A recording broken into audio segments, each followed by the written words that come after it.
What's up? On a very special live scream, I'm going to be doing a face reveal and interviewing one of my mods. And a special guest, Macho Man Randy Savage.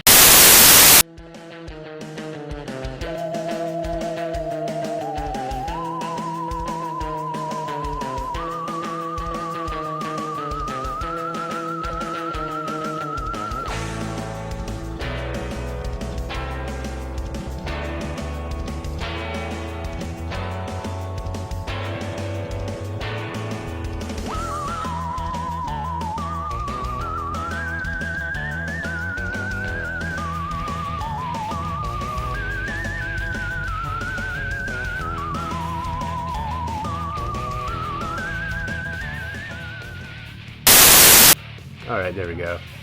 Just did an audio check. We are good to go. Wow, but also it means all the footage I got prior to this is lost. You know what?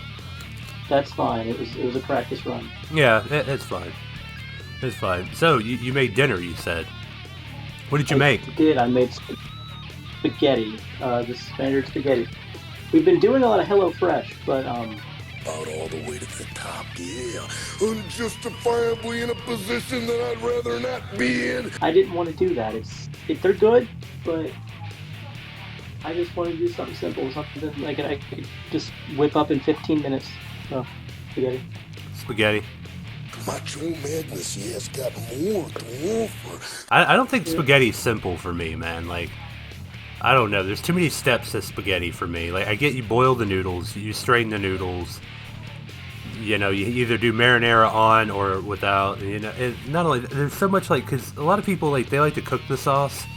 And I'm sorry, I'm not just a Prego out of the can onto the noodle kind of guy, but I don't know.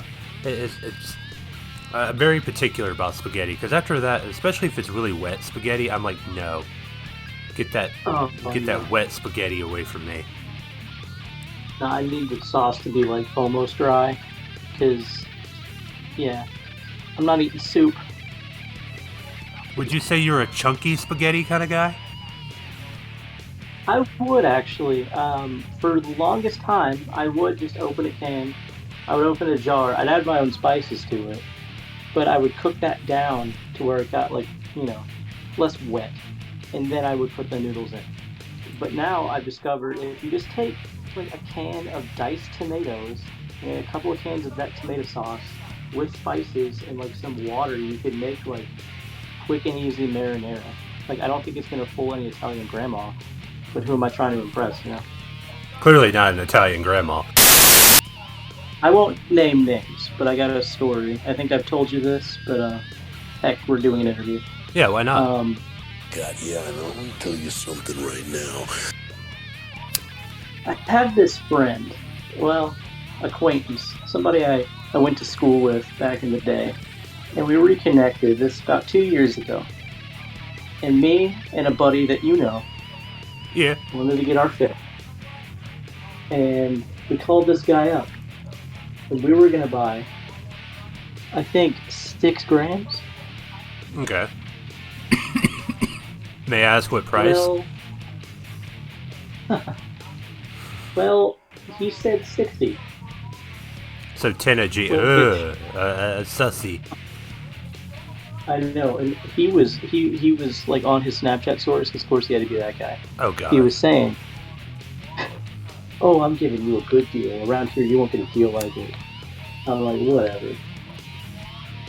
Well, the man gets raided that night. I won't go into specific details, it might give too much away, but he gets raided that night.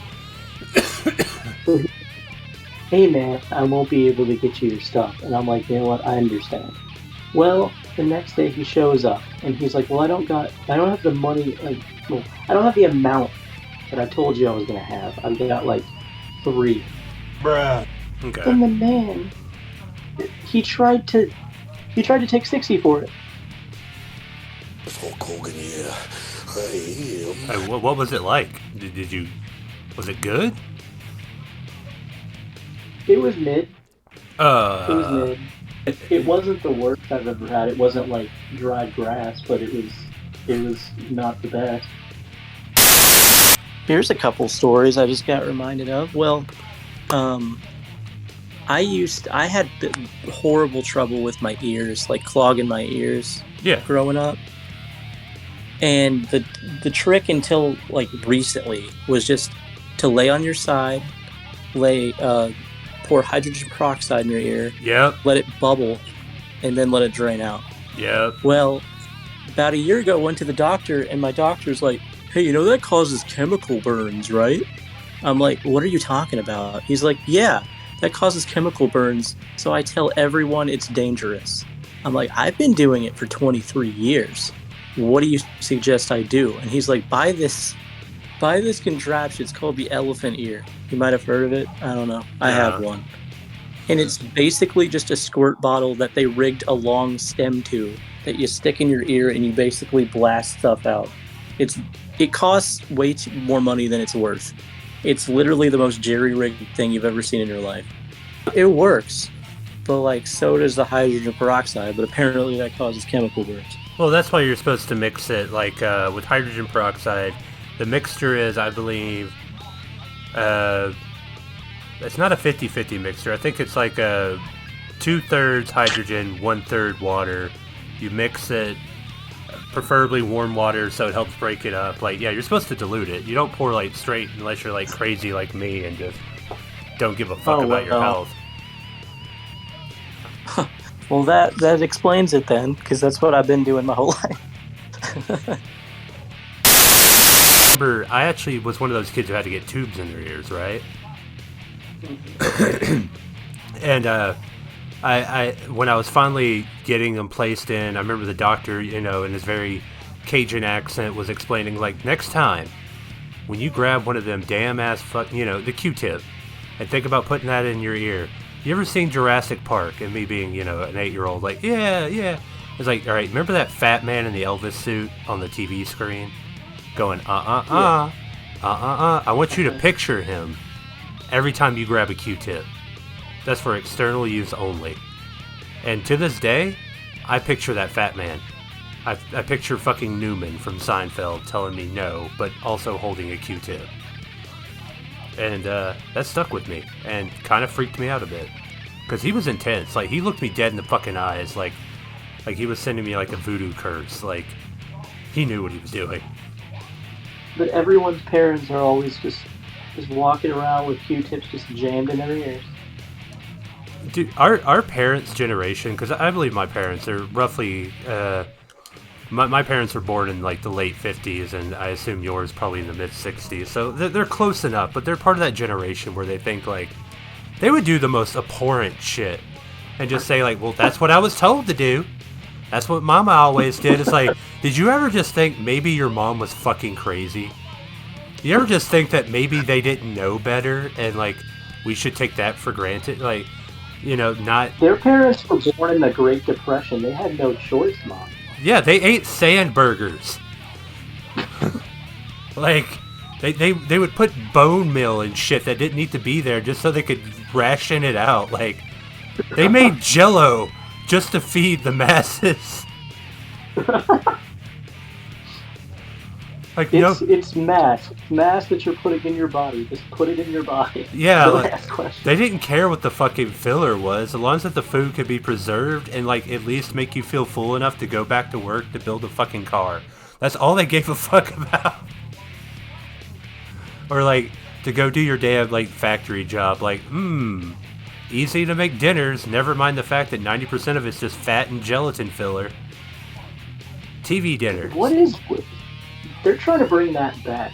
They're trying to bring back, like, oh, just eat fat. It'll keep you full longer. I'm like, I'm not going to do that. I'm gonna have some protein. I don't care. I'm talking about eating straight fat. Like, no, that's not... Like, your body will even tell you not to do that shit. Like, there's so many times when I bit into, like, you know, a very portly boy of a piece of bacon and just, like, I can't finish this strip. This texture alone just fucking revolting. Like, I'm just biting into juicy grease at this point. Like, people do know what grease looks like when it solidifies. It's like, it looks like cum gelatin. Like, it's fucking gross, man. And it's got shit always floating in it. Like, you don't want that in your body, people. Like, There's a reason why we cook shit to extract it out, so we're not weighed down by that gross ass shit. Also, I haven't seen a Quiznos in like 12 years. We love these songs! Do they even exist? I They got a pimple bar! doubt it. I fucking doubt it. Like, and good riddance, because You're trying to fight a war with Subway back in the day. dude, I don't know anybody who openly eats Subway, to be fucking honest. Like, yeah, we have a good bit of them here in town, but at the same time, like, I don't know anybody who ever goes out of their way to actually eat Subway. I think people just wind up there on accident and be like, okay, I guess I'm gonna get a... Yeah, it's like, tea is always bad. It's always spoiled, like they haven't changed that shit out. But, okay.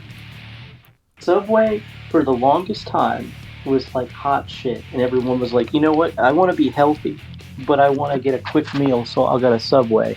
And then the things that everyone knows happened.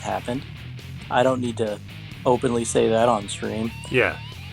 And then they were like, oh, if I go into a Subway now, I am cursed. So you see people sneaking in like late at night to get a sandwich. No one admits to eat Subway. Oh, I don't want to pick up wet stuff. One quick question. Out of all the foods, what would you say is like your key demographic, your favorite of all? Like, what is your like go-to food if you had the disposable income and you could get it instantly? What would you like? What would be your go-to meal? Specifically, there's a Mexican restaurant here that makes these specific nachos. They got chorizo, chicken, and steak on them, and fajita vegetables, and I could eat that every day. Is it the one by our Publix? Yes, it is. Oh yeah, dude. I get what I think it's called, the macho nacho. Yeah. That's it. The cream of the crop! Nobody does it better. Yeah. Oh shit, dude. And and it's so fucking cheap. And they literally give you a whole and it's for a single person, mind you. Like, it's meant to be for a single person, but I kid you not, dude. Like, you have to take a breather just to get through like a quarter of that shit, and it's meant to be eaten with a fork. And if you're going at it with you cannot do it with fingers. You need a fork, and you have a time period. Because if you don't get through that, then it just like solidifies into like a block of nacho goodness.